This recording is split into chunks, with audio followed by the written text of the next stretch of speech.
بہت خوب ٹائگر، تم نے بڑی صفائی سے کام کیا۔ شہزاد کی آنکھیں سکڑ گئیں۔ بہرام جس کارنامے کی تعریف کر رہا تھا وہ اس نے سر انجام نہیں دیا تھا۔ وہ ایک ایسے شخص کو کبھی قتل نہیں کر سکتا تھا جس کے وہ خوابوں کی تعبیر تھا۔ شہزاد نے بہرام کی اس غلط فہمی کو دور کرنے کی کوشش نہیں کی۔ کیا آپ میری کارکردگی سے مطمئن ہیں؟ ہاں، مجھے اس کی موت کا غم ہے۔ وہ میرا دایاں بازو تھا اور بہت پرانا ساتھی۔ ہم ایک جان دو قالب تھے۔ خیر، کوئی نئی اطلاع؟ بہرام نے جلدی ہی خود پر قابو پا لیا۔ 5 روز بعد میکس ویل کی لاش آپ کو مل جائے گی۔ کیا کہہ رہے ہو؟ بہرام خوشی سے چیخ پڑا۔ میں غلط نہیں کہہ رہا ہوں۔ دوسری طرف سے یکا سلسلہ منقطع ہو گیا۔ اسے بات کرتے ہوئے ٹھیک 10 منٹ گزر گئے تھے۔ یہ خود کار نظام تھا جس کا سلسلہ مقررہ وقت پر خود ہی منقطع ہو جاتا تھا اور اس سے زیادہ بات نہیں کی جا سکتی تھی۔ اس سلسلے کا سب سے بڑا فائدہ یہ تھا کہ اگر کوئی لائن کو چیک کرنے کی کوشش کرے تو رابطہ خود بخود کٹ جاتا تھا۔ شہزاد نے ریسیور رکھ دیا اور بوتھ سے باہر آ گیا۔ اب وہ پوری تندہی سے اپنا مشن پورا کرنا چاہتا تھا کیونکہ سرگوش نے اس کے لیے راہ ہموار کر دی تھی۔ اس کے علاوہ کسی ایسے مشن کو ادھورا چھوڑنا اس کے بس سے باہر تھا جسے سرگوش نے شروع کیا تھا اور اس میں اپنی زندگی ہار دی تھی۔ نیاز مچوری نے اخبار ایک طرف ڈال دیا۔ اس کی عمارت سے گرنے والے زخمی نے خودکشی کر لی تھی۔ اس کے پاس ایک تیز دھار آنکڑا تھا جو فٹ پاتھ سے اٹھایا گیا تھا۔ پھر تفتیشی افسر اسے ہسپتال کے کمرے ہی میں بلایا تھا۔ ہسپتال کے عملے نے حیرت ظاہر کی تھی کہ اس قدر مفلوج شخص محض ایک ہاتھ سے اپنا گلا کاٹنے میں کیسے کامیاب ہو گیا۔ دفعتاً فون کی گھنٹی بجنے لگی۔ نیاز مچوری نے خیالوں سے چونک کر ریسیور اٹھا لیا۔ دوسری طرف سے جزیرہ فردوس کا پولیس چیف بول رہا تھا۔ ہیلو مچوری صاحب، میں اسی شخص کے بارے میں کچھ معلومات حاصل کرنے میں کامیاب ہو گیا ہوں۔ چارہ گر نامی ایک نفسیاتی ہسپتال میں وہ ایک عرصے سے داخل تھا، پھر اسے علاج مکمل ہو جانے کے بعد وہاں سے رخصت کر دیا گیا تھا۔ اوہ، تو کیا وہ کوئی ذہنی مریض تھا؟ نیاز مچوری بڑبڑایا۔ کہانی میں آگے بڑھنے سے قبل گزارش ہے کہ چینل کو سبسکرائب کرتے ہوئے گھنٹی کی علامت کو لازمی دبا دیں تاکہ اس سلسلے سے جڑی تمام ویڈیوز ڈائریکٹ آپ تک پہنچ پائیں۔ میں نے چارہ گر کے ڈائریکٹر سے بھی بات کی ہے۔ اس کا نام ڈاکٹر بہرام ہے۔ میں نے اسے تنبیہ کر دی ہے کہ اگر آئندہ اس کے ہاں سے کوئی نیم صحت یاب شخص باہر آیا تو اس کی تمام تر ذمہ داری چارہ گر پر عائد کی جائے گی۔ نعمان اور وحید آپ کے پاس تحقیقات کے لیے آئے تھے۔ انہوں نے کوئی گڑبڑ تو نہیں کی؟ نہیں، وہ دونوں اچھے سراغ رساں ہیں۔ ٹھیک ہے، پولیس چیف نے اطمینان کی سانس لے کر کہا۔ اگر کوئی اور کام ہو تو فون کر دیجیے گا۔ ضرور۔ کسی دن کھانے پر آؤ نا دارا؟ یقیناً آؤں گا، پولیس چیف دارا شکوہ نے کہا اور سلسلہ منقطع کر دیا۔ نیاز مچوری نے کریڈل دبا کر کچھ دیر تو سوچا، پھر اس نے ریسیور رکھ دیا اور دوسرے فون کی طرف متوجہ ہو گیا۔ یہ اس کا خصوصی فون تھا جس پر طویل فاصلے کی کالیں کی جا سکتی تھی۔ اس نے ایک کال بک کروائی جو فوراً ہی اسے دے دی گئی۔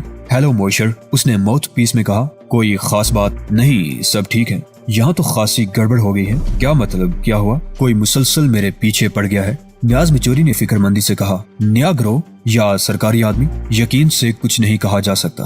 دیا سیلی کے آدمی تو نہیں ہے؟ اگر وہ ہوتے تو اتنی تشویش کی بات نہیں تھی۔ تمہارے لیے ایک کام ہے، اس نے سوچتے ہوئے کہا۔ کیا تم نے کبھی چارہ گر نامی کسی ہسپتال کا نام سنا ہے؟ یہ ذہنی اور نفسیاتی مریضوں کا ہسپتال ہے؟ میں آپ کا مطلب نہیں سمجھا۔ دوسری طرف سے حیرت ظاہر کی گئی۔ تم وہاں ذہنی مریض بن کر داخل ہو جاؤ؟ مجھے شبہ ہے کہ اس ہسپتال میں ہی کوئی گڑبڑ ہے۔ وہاں رہ کر جائزہ لو کہ کیا بات ہے۔ لیکن میں تو ریٹائر ہونے کا ارادہ کر رہا تھا۔ دوسری طرف سے موئشر نامی شخص نے کہا۔ بلکہ میں تو آپ کو بھی یہی مشورہ دینے والا تھا۔ ہمارے پاس اب کسی چیز کی کمی نہیں۔ ہمیں زیادہ کی تمام میں خود کو ہلاکت میں نہیں ڈالنا چاہیے۔ نہیں، فی الحال یہ ممکن نہیں۔ نیاز مچوری کا لہجہ یکا سخت ہو گیا۔ خاموشی سے کام کرتے رہو۔ ٹھیک ہے باس، دوسری طرف سے ایک طویل سانس لے کر کہا گیا۔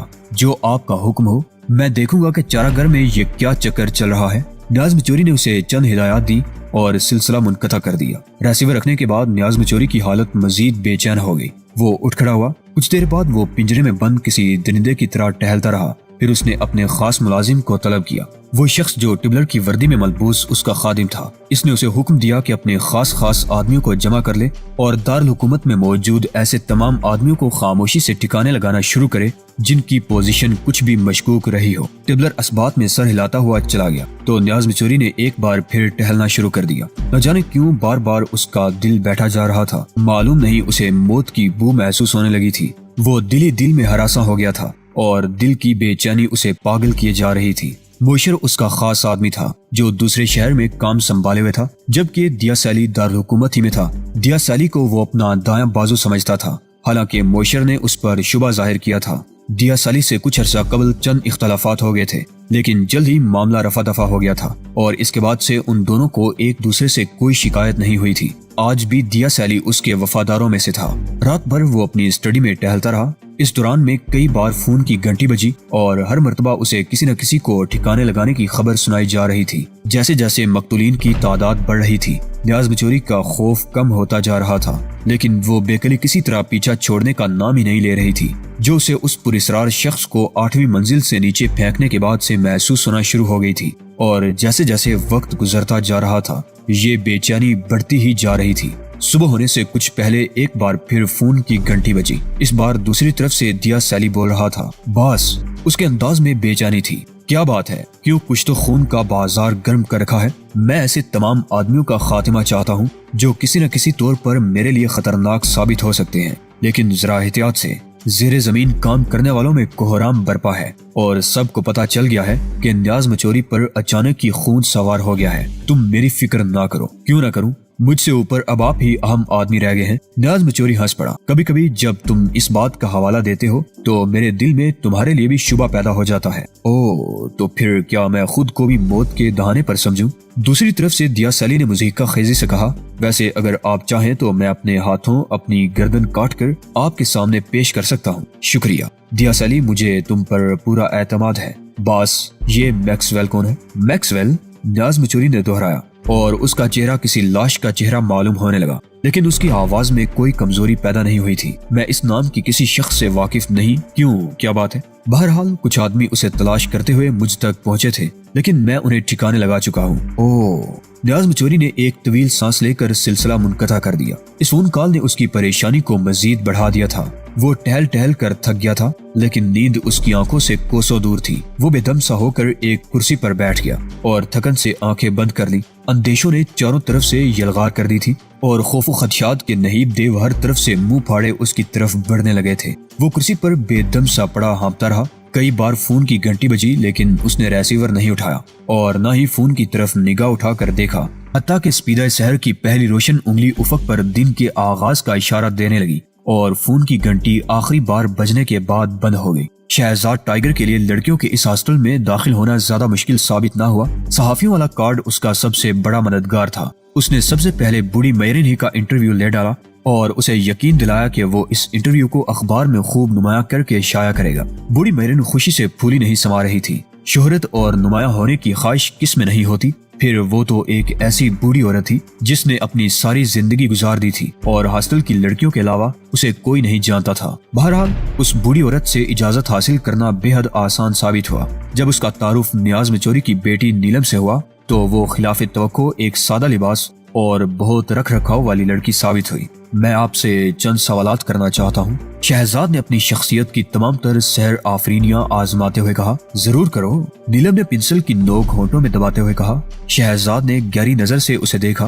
اگر وہ میک اپ میں ہوتی تو اس کا سراپا قیامت ڈا سکتا تھا۔ بوڑھی میرن انہیں متعارف کرا کے جا چکی تھی اور شہزاد محسوس کر رہا تھا کہ لڑکی اس کے قرب سے کچھ گھبرائی سی ہے۔ میں یہ سروے کر رہا ہوں کہ عورت کا کائنات سے کیا رشتہ ہے مابعد الطبیعتی طور پر ظاہر ہے، شہزاد نے اس کی آنکھوں میں دیکھتے ہوئے کہا۔ عورت کا بنیادی مقام تو نسل انسانی کو بڑھانا ہے، مگر وہ رک رک کر بولتی رہی اور شہزاد اپنی ڈائری پر لکھتا رہا۔ جب اسے بتا چکی تو شہزاد نے بعض باتوں کی وضاحت چاہی اور اس میں ان کے درمیان اچھی خاصی بحث ہو گئی، جس کا انجام اتنی بے تکلفی پر ہوا کہ شہزاد نے اسے ڈنر کی دعوت دے دی اور نیلم نے اسے قبول کر لیا۔ مجبوراً اسے چند دوسری لڑکیوں سے بھی سوالات کرنے پڑے، انہیں بھی اپنی ڈائری میں لکھنا پڑا۔ پھر 2 گھنٹے بعد جب وہ ہاسٹل سے نکلا تو اس کے ہونٹوں پر طمانینت بری مسکراہٹ تھی، لیکن جیسے ہی اس نے اطراف کا جائزہ لیا اس کی مسکراہٹ دم توڑ گئی۔ اسے ایک مضبوط جسم کا آدمی دکھائی دیا جو کچھ فاصلے پر ایک کار سے ٹیک لگائے کھڑا تھا۔ شہزاد نے اس پر سے نگاہیں ہٹا لی۔ وہ سمجھ چکا تھا کہ یہ شخص اس کی نگرانی کر رہا ہے۔ اس بات کی تصدیق بھی جلد ہو گئی۔ شہزاد نے اپنے ہوٹل جانے کی بجائے کار کو بے مقصد ادھر ادھر چند سڑکوں پر گھمایا تھا اور اس دوران میں وہی نیلی کار اس کے پیچھے لگی رہی تھی۔ البتہ دونوں کاروں کے درمیان کافی فاصلہ رہا تھا۔ شہزاد اپنے ہوٹل پہنچا اور پھر لفٹ میں سوار ہو کر سیدھا اپنے کمرے میں آ گیا۔ اس نے کھڑکی کھولی اور جھانک کر نیچے دیکھا۔ وہ شخص سڑک پر موجود تھا۔ شہزاد نے اس بات میں سر ہلا کر کھڑکی بند کر دی۔ گویا کھیل شروع ہو چکا تھا۔ اسے ہیجان سا محسوس ہونے لگا اور اس کی انگلیاں بار بار سخت ہونے لگی اور جبری طور پر وہ کسی کا خون بہانے کی خواہش میں مبتلا ہو گیا۔ وہ چند منٹ تک ایک کرسی پر بیٹھا سوچتا رہا، پھر اس نے کھڑکی کھولی تو وہ شخص غائب تھا اور نیلی کار کا دور دور نام و نشان تک نہیں تھا۔ وہ مسکرائے بغیر نہ رہ سکا۔ تعقب اور نگرانی کا صرف ایک ہی مطلب ہو سکتا تھا کہ نیاز مچوری کو احساس ہو چکا تھا کہ کوئی اس کی کمزوری سے بھی فائدہ اٹھا سکتا ہے۔ نیلم واقعی ایک ایسی لڑکی تھی کہ کوئی بھی مرد اسے اپنی کمزوری بنا سکتا تھا۔ شہزاد نے ایک انگڑائی لی اور نیلم کا سراپا اس کے تصور میں آ گیا۔ وہ آنکھیں بند کیے کرسی کی پشت سے ٹک گیا۔ ڈنر میں ابھی کافی دیر تھی اور نیلم نے ٹھیک 8 بجے آنے کا وقت دیا تھا۔ 8 بجے تک خیالوں ہی خیالوں میں نیلم کے سراپا کو سراہنے اور اسے تصور ہی تصور میں لپٹانے کے علاوہ شہزاد کے پاس کوئی مصروفیت نہیں تھی۔ سامنے دیوار گر گڑی وقت کے تعاقب میں رینگ رہی تھی اور کمرے میں شام کے سائے اترنے لگے تھے۔ ٹھیک 8 بجے دروازے پر دستک ہوئی تو وہ روشنی کرتا ہوا اٹھ گیا۔ دروازہ کھولا تو سامنے نیلم اپنی تمام تر حشر سامانیوں کے ساتھ موجود تھی اور پھر وہ معطر قیامت اس کے کمرے میں داخل ہو گئی۔ شہزاد اور نیلم بہت جلد ایک دوسرے کے قریب آ گئے۔ ڈنر کے بعد وہ کافی کی چسکیاں لیتے ہوئے باتیں کر رہے تھے اور ان کی باتوں میں محبت کے جذبات کا اثر ہر گزرتے لمحے کے ساتھ گہرا ہوتا جا رہا تھا۔ شہزاد نے محسوس کر لیا تھا کہ نیلم اب پوری طرح اس کی مٹھی میں ہے۔ فل کرافٹ میں اسے اچھی صورتیں اور اچھے جسم میسر نہیں آئے تھے، اس لیے نیلم اس پر اپنا رنگ کچھ گہرا ہی چھوڑ رہی تھی۔ شہزاد نے ڈنر اپنے کمرے میں منگوایا تھا اور اب تک کسی طرف سے ایسی کوئی بات نہیں ہوئی تھی جسے احساس ہوتا کہ نیاز مچوری کو ان کی اس ملاقات کا علم ہو چکا ہے۔ لیکن یہ شاید شہزاد ٹائیگر کی چھٹی حصی تھی جس نے اسے بار بار یہ بتانا شروع کر دیا تھا کہ معاملہ بظاہر جتنا سرسری لگ رہا ہے در حقیقت اتنا سادہ اور صاف ستھرا نہیں ہے۔ آس پاس کہیں نہ کہیں کوئی گڑبڑ ضرور تھی اور وہ اپنی سوچوں کا رخ بار بار اسی گڑبڑ کی طرف موڑ دیتا تھا۔ اچانک فون کی گھنٹی بجنے لگی۔ وہ کنکھیوں سے فون کی طرف دیکھنے لگا۔ دنیا میں صرف بہرام ہی ایک ایسا شخص تھا جو اسے فون کر سکتا تھا اور اس کے فون کرنے کی کوئی وجہ سامنے نہیں تھی۔ اس لیے شہزاد کو یقین ہو گیا کہ اس کال کا تعلق کسی نہ کسی طرح نیلم سے ضرور ہوگا۔ اس نے ریسیور اٹھا لیا۔ ہیلو، ہوٹل کے آپریٹر کی آواز سنائی دی۔ شہزاد، ٹائیگر نے ایک طویل سانس لے کر کہا، کیا بات ہے؟ ایک صاحب آپ سے ملاقات کرنا چاہتے ہیں۔ ریسیور انہیں دے دو۔ شہزاد کی دھڑکنیں تیز ہو گئی۔ ہیلو، ایک اجنبی آواز سنائی دی۔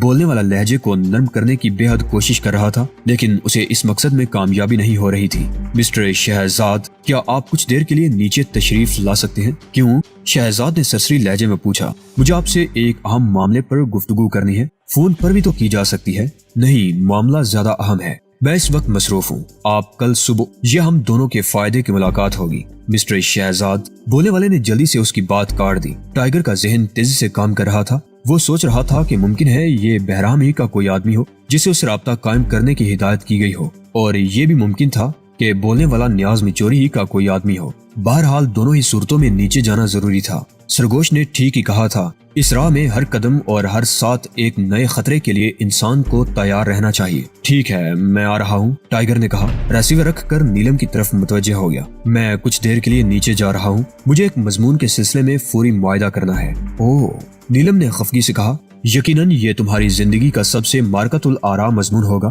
جبھی تم دوڑتے چلے جا رہے ہو۔ ہاں مائی سویٹ، اس نے نیلم کے گال سہلاتے ہوئے کہا، کچھ ایسا ہی معاملہ ہے۔ اگر تم نصف گھنٹے کے اندر اندر واپس نہ آئے تو میں چلی جاؤں گی اور کبھی واپس نہیں آؤں گی۔ نیلم نے دھمکی آمیز لہجہ اختیار کر لیا جو اپنے دولت مند باپ سے غالباً اسے ورثے میں ملا تھا۔ تم فکر نہ کرو، میں اس سے بھی جلد آ جاؤں گا، ٹائیگر نے کہا اور اسے معنی خیز نظروں سے دیکھتا ہوا دروازے کی طرف بڑھ گیا۔ دروازہ کھول کر وہ باہر آیا اور عقب میں دروازہ بند کر دیا۔ جیسے ہی دروازہ بند ہوا، ٹائیگر کو شدید حیرت اور بے یقینی کے ایک لمحے سے دو چار ہونا پڑا۔ اس کی آنکھوں کے سامنے زبردست روشنی کا جماکا سا ہوا اور اس کا ذہن اندھیروں میں ڈوبتا چلا گیا۔ گرتے وقت اس نے صرف یہی دیکھا کہ راہداری میں بچھا ہوا قالین تیزی سے اس کی کھوپڑی سے قریب تر ہوتا جا رہا ہے اور اس کے بعد وہ گرد و پیش سے بے نیاز ہو گیا۔ ٹائیگر ہوش میں آیا تو وہ ایک کار کی عقبی سیٹ پر دو آدمیوں کے درمیان ٹھسا بیٹھا تھا۔ کار میں تاریکی تھی۔ اس نے بیدار ہونے کے بعد فوراً ہی آنکھیں نہیں کھول دی تھی بلکہ کنکھیوں سے سب کا جائزہ لینے لگا تھا۔ تاریکی میں وہ سب کو پہچاننے میں کامیاب نہ ہو سکا۔ بتا ایک چہرہ اسے کچھ مانوس محسوس ہوا۔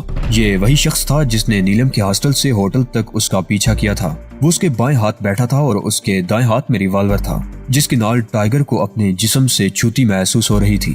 دوسری طرف جو شخص بیٹھا تھا اس کی سانس پھنکاروں سے مشابہ تھی۔ سامنے والی سیٹ پر ڈرائیور کے پہلو میں ایک دبلا سا آدمی تھا۔ خود ڈرائیور ایک باری برکم آدمی تھا۔ اس کی گردن خاصی موٹی تھی کار ایک جگہ رکی ہوئی تھی۔ اس کا مطلب تھا کہ وہ لوگ اس کے ہوش میں آنے کا انتظار کر رہے ہیں۔ شہزاد نے حلق سے ہلکی سی کرا نکال کر اپنے ہوش میں آنے کا اعلان کر دیا۔ اوہ، ہمارا مہمان ہوش میں آ گیا ہے۔ ریوالور والے کی غرائی ہوئی آواز ٹائیگر کی سماعت سے ٹکرائی تو اس نے پہچان لیا کہ یہ وہی آواز ہے جو اس نے کچھ دیر قبل فون پر سنی تھی، لیکن اس بار لہجہ نرم نہیں تھا۔ کون ہو تم لوگ اور کیا چاہتے ہو؟ شہزاد نے بھرائی ہوئی آواز میں کہا۔ ہم تمہیں ایک بہت بڑی رقم دینا چاہتے ہیں۔ وہ کس سلسلے میں؟ تاکہ وہ رقم لے کر تم یہاں سے ہمیشہ کے لیے چلے جاؤ۔ کیوں؟ شہزاد نے حیرت ظاہر کی۔ جو شخص ایسا چاہتا ہے اس نے وجہ نہیں بتائی۔ وہ کون ہے؟ یہ نہیں بتایا جا سکتا، ریوالور والے شخص نے کہا۔ بہرحال اب تمہارے سامنے ایک ہی بہتر صورت ہے کہ تم رقم لے کر چلے جاؤ۔ اگر تم نے ایسا نہ کیا تو تمہیں قتل کر دیا جائے گا۔ اگر تم نے یہ بات کسی کو بتائی تب بھی تمہیں قتل کر دیا جائے گا۔ اگر تم واپس آئے تو تمہیں قتل کر دیا جائے گا۔ سمجھ گئے؟ شہزاد نے کندھے اچکا دیے۔ تم نے جو کچھ بھی کہا ہے وہ صاف اور واضح ہے، شہزاد نے سرسری لہجے میں کہا۔ البتہ ایک بات شاید تمہیں معلوم نہیں ہے۔ وہ کیا؟ میں تم سب کو جہنم رسید کرنے کا ارادہ کر چکا ہوں۔ یہ کہتے ہوئے سب سے پہلے اس کی بائیں کونی ریوالور والے کی کلائی سے ٹکرائی اور اس کے ہاتھ سے ریوالور شہزاد کے ہاتھ میں پہنچ گیا۔ اسی دوران شہزاد کا دایاں ہاتھ برابر میں موجود دوسرے شخص کی گردن پر پڑا اور اس سے قبل کے فرنٹ سیٹ کے دونوں آدمی حرکت میں آتے اس کی ہتھیلی کا کنارہ دبلے پتلے شخص کی ناک اور پیشانی کے درمیانی حصے سے ٹکرایا۔ ہڈی ٹوٹنے کی آواز سنائی دی، جبکہ شہزاد اب ڈرائیور کی موٹی گردن کو دبائے ہوئے تھا۔ یہ سب کچھ چند ہی لمحوں میں ہو گیا تھا، اس لیے نہ تو کوئی سمجھ سکا کہ معاملہ کیا ہے اور نہ ہی کسی سے مدافعت ہو سکی۔ ریوالور والا شخص اسلحہ کھو دینے کے بعد پریشان تھا کیونکہ اس کے بازو پر ایک جگہ چوٹ لگائی گئی اور وہ یوں بیٹھا نظر آ رہا تھا جیسے مفلوج ہو گیا ہو۔ تب شہزاد نے اس کی کھوپڑی کے درمیان ہتھیلی سے وار کیا۔ وہ اس وار سے سر کے بل جھکایا۔ ڈرائیور اسٹیئرنگ پر سر ٹکائے ہوئے تھا اور اس کی گردن ٹوٹ چکی تھی۔ اب صرف دائیں طرف بیٹھا ہوا شخص قدرے ہوش میں تھا۔ شہزاد نے کار میں روشنی کر دی۔ اس شخص نے جب اپنے ساتھیوں کا حشر دیکھا تو خوف سے بری طرح چیخنے لگا۔ ہر شخص کی صورت مرنے کے بعد بے حد بھیانک ہو گئی تھی۔ کیوں دوست؟ ٹائیگر نے اس کی طرف جھک کر کہا۔ سب میں سے کس کا چہرہ تمہیں پسند آیا ہے؟ جلدی فیصلہ کرو تاکہ تمہارے نقش و نگار بھی اسی انداز میں تبدیل کر دیے جائیں۔ دوستو، اسی کے ساتھ آج کی قسط کا اختتام ہوتا ہے۔ گزارش ہے کہ چینل کو سبسکرائب کرتے ہوئے ویڈیو کو لائک شیئر لازمی کیجیے۔ اللہ نگہبان۔